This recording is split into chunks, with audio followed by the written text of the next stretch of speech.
Mr. Nasser Thekair, welcome to ITFC on the AATB podcast. What measures would you say African countries can put in place to mitigate the impact of a COVID-19-like crisis on trade in the future? Thank you for having me here. It's an honor to be talking to our audience today on this podcast. So, first of all, for us, we need to understand, what is trade like for Africa so that we understand what is the impact, and then we could probably mention some of the measures. So, it's worth mentioning that Africa is highly dependent on international markets, both for import and export. Around 80% of Africa's trade is with the rest of the world, specifically the EU, China, and the US. So these are the most trade partners in terms of countries and regions that Africa trades with. The pandemic, when it hit, given the structure of trade of Africa, has revealed several gaps and vulnerabilities in trade for our dear member countries in Africa. Just to give an example, most of them are importers of basic products that were required for the first line of defense during the times of COVID-19, like face masks or sanitizers and other PPE, personal protective equipment. And the closure of borders and the lack of sufficient production locally within the continent has made it very challenging during the pandemic for Africa to obtain these products. And we're not only talking about COVID-like pandemic, even the current or the most recent conflict that the world is witnessing in Ukraine has affected the supply of essential commodities as well. And many of countries in Africa are net food importers and rely on commodities supplied from Ukraine and Russia, for their food requirement and needs. So that's why this gives the importance of the African Continental Free Trade Agreement that practically encourages Africa to trade within itself, remove all barriers, and enhance the productive capacities within Africa.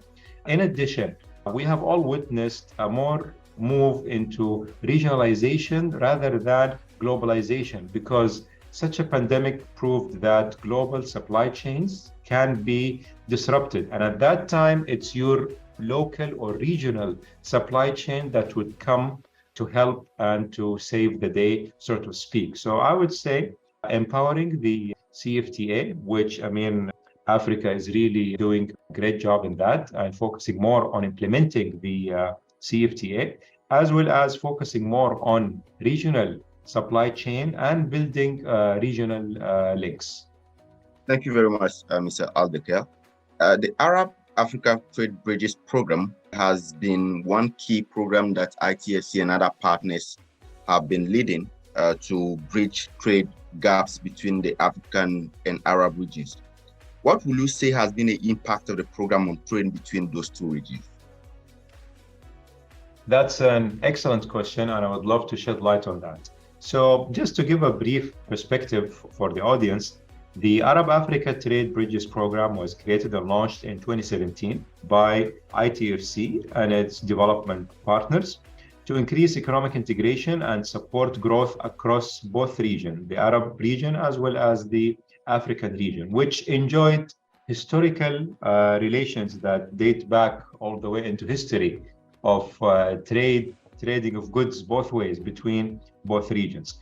As of today, the AATB membership is composed of 20 members, including 7 international financial institutions, including Badia and Afreximbank, 11 full member countries from both regions, as well as 2 observer countries. So through the Arab-Africa Trade Bridges Program, several programs have existed to support such mandate of enhancing and increasing the trade and investment links between both regions. Just to give you examples, the Arab-Africa Trade Finance and Promotion Program, this is a sub-program under the AATB. It's a $500 million program in partnership between ITFC and Afreximbank under the umbrella of the AATB. This program is dedicated for financing and promoting Arab-African trade. Key features of this program have already included financing facilities and integrated business solution to support SMEs in both regions and empower trade among them.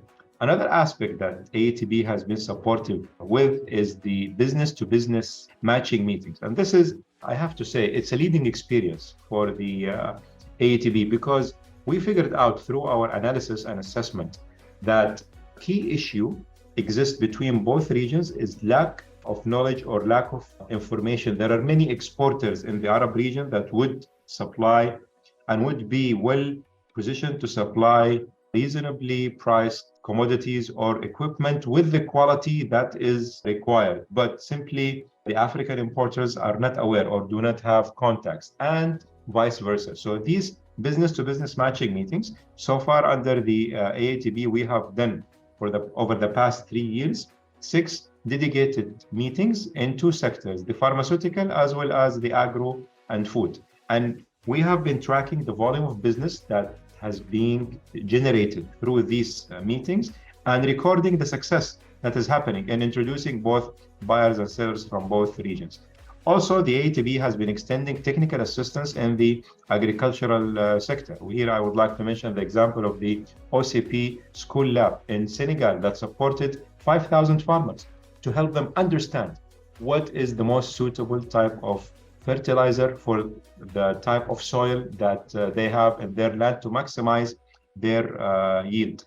Another important initiative is the harmonization of medical and pharmaceutical products within Africa. This is a 3-year program supported by the AATB, and this was done as a result of the COVID-19 pandemic, as well as in anticipation, God forbid, should any future pandemic happen, then the industry standards for pharmaceutical and medical equipment within Africa is already harmonized. We are in the last year of the program, and it is going to be really important and conducive and supportive of the pharmaceutical and the medical sector in Africa.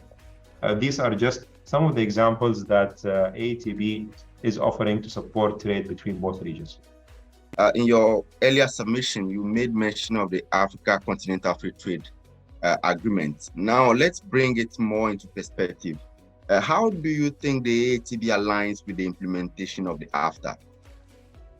Okay, that's an excellent question, and we're really excited. I mean, to see Africa leading the world stage when it comes to trade. You know that the Continental Free Trade Agreement is the second largest free trade agreement after the WTO, and the potential is there. And AATB is doing its share to support the implementation of the AFCFTA, and through collaboration with our partner, the Islamic Development Bank, which is also a member in the AATB, there is a dedicated initiative that is aiming to support the African member countries adopt and implement all the measures that are required to be active members of the AFCFTA.